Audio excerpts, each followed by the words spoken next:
नमस्कार दोस्तों, मेरा नाम है विक्रम और आपका स्वागत है मेरे इस YouTube चैनल विक्रम फिशरमैन पे।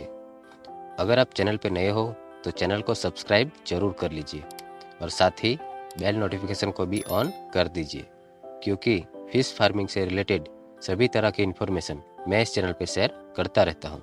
तो चलिए वीडियो को शुरू करते हैं।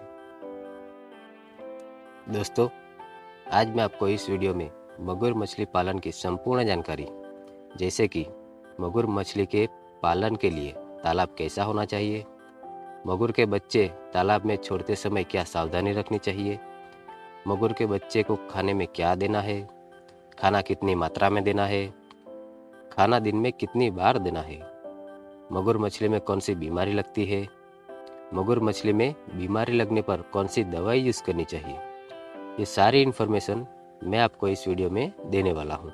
तो वीडियो को बिना स्किप किए पूरा देखना, वरना जो चीज़ मैं बताऊँगा आप वही वापस कमेंट करके पूछोगे। तो चलिए वीडियो को शुरू करते हैं। दोस्तों, सबसे पहले हम बात करेंगे मगुर मछली के पालन के लिए तालाब कैसा होना चाहिए। देखिए, मगुर मछली जिसे हम कैटफिश के नाम से भी जानते हैं, तो ये मगुर मछली में अतिरिक्त श्वसन अंग होते हैं, जिसकी वजह से ये मछली पानी के अंदर और बाहर यानी कि हवा से भी ये सांस यानी कि ऑक्सीजन ले सकती है। तो इसके लिए तालाब कौन सा भी हो कोई फर्क नहीं पड़ता। ये मछली बड़े तालाब में भी सरवाइव कर सकती है और छोटे तालाब में भी। तालाब कोई भी आकार का हो, छोटा बड़ा, 1 एकड़, आधा एकड़, 80 बाई 100, 30 बाई 50, 10 बाई 20 या फिर सीमेंट टैंक हो, आप इस मछली का पालन कोई भी साइज के तालाब में कर सकते हो। तालाब नया हो या पुराना कोई मैटर नहीं करता, लेकिन आपको ये खास ध्यान रखना है कि तालाब में कोई बिल ना हो, क्योंकि मगुर मछली कीचड़ में रहना ज़्यादा पसंद करती है। तो वो हार्वेस्टिंग के टाइम पे बिल में घुस जाएगी और आप उसे पकड़ नहीं पाओगे। और एक खास बात, मगुर मछली पालन में तालाब का पानी ज़्यादा से ज़्यादा 3 फीट होना चाहिए, उससे ज़्यादा नहीं, क्योंकि मगुर मछली तालाब की सतह में रहने वाली मछली है और वो बार बार ऑक्सीजन लेने के लिए ऊपर नीचे आती जाती रहती है। तो तालाब का पानी ज़्यादा होगा तो उसकी कैलोरी ज़्यादा लॉस होगी और उसका वजन भी ज़्यादा नहीं बढ़ेगा। तो तालाब का पानी 3 फीट से ज़्यादा ना रखें। पॉइंट नंबर 2, मगुर के बच्चे तालाब में छोड़ते समय क्या सावधानी रखनी चाहिए। तो जब आप मछली के बच्चे किसी दूसरी जगह से लाते हो तो उसे लाते ही सीधा अपने तालाब में ना छोड़े। ऐसा करने से सारे बच्चे एक साथ मर भी सकते हैं, क्योंकि आप जो मछली के बच्चे मंगाते हो वो किसी दूसरी जगह से आते हैं, किसी दूसरे गांव से, शहर से, किसी दूसरे स्टेट से। तो वहाँ से आने में टाइम लगता है।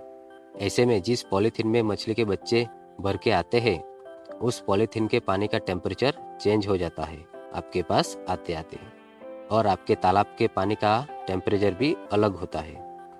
ऐसे में आप मछली के बच्चे लाते ही सीधा पानी में छोड़ोगे तो वो मर भी सकते हैं। तो आपको ऐसा नहीं करना है। जब आप मछली के बच्चे लाते हो तो उसे पॉलीथीन से बिना निकाले पॉलीथीन के साथ ही अपने तालाब में छोड़ दे, फिर उसे 20 से 25 मिनट तक ऐसे ही रहने दे। ऐसा करने से पॉलीथीन के पानी का टेम्परेचर तालाब के पानी के टेम्परेचर के साथ मैच हो जाएगा और मछली के बच्चों का सर्वाइवल रेट भी काफ़ी हद तक बढ़ जाएगा। फिर एक बाल्टी में तालाब से पानी भरें, उसमें पोटेशियम परमैंगनेट डालें और फिर उस बाल्टी में मछली के बच्चे को डालें सिर्फ 15 सेकंड के लिए। फिर मछली के बच्चों को तालाब में छोड़ें। पोटेशियम परमैंगनेट मछली के बच्चों को सैनिटाइज करने के लिए भी यूज किया जाता है। पॉइंट नंबर 3, मगुर के बच्चे को खाने में क्या दें। जब मगुर के बच्चे छोटे हो तो उसको चिकन वेस्ट या कोई भी मांस ना खिलाएं, लगभग 1 महीने के लिए। अब आप पूछोगे कि भाई क्यों नहीं खिलाना चाहिए, मगुर मछली तो मांसाहारी है।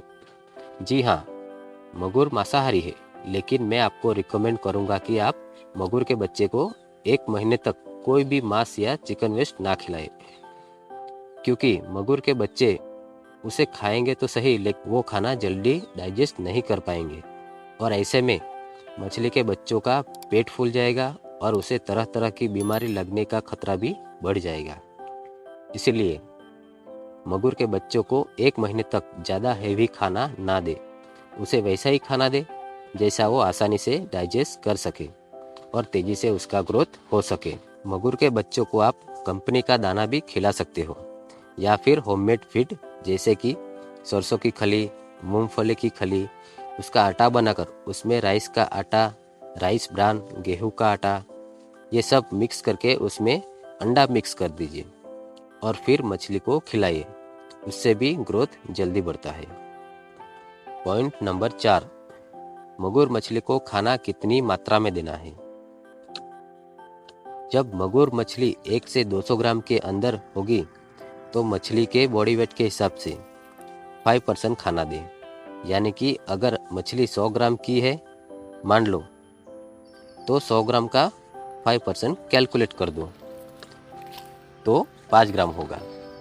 फिर 5 ग्राम का आपने जितनी मछली तालाब में छोड़ी है उसके साथ गुना कर दो।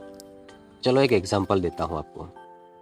मान लो आपने 10,000 मछली छोड़ी है तालाब में और उसका वजन है एक मछली का 100 ग्राम, तो अपने पास 10,000 मछली है, तो एक मछली का 100 ग्राम है, तो 100 ग्राम इंटू 10,000 कैलकुलेट करो, कितना हुआ 1,000 केजी।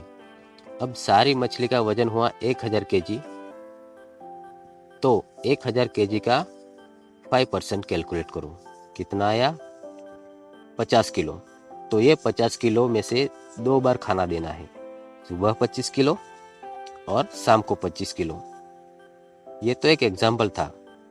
ठीक इसी तरह 200 ग्राम तक की मछली को 5% खाना देना है और 200 ग्राम से ऊपर की मछली होने पर 1 केजी 1.5 केजी तक आपको उसके बॉडी वेट के हिसाब से 2% खाना देना है।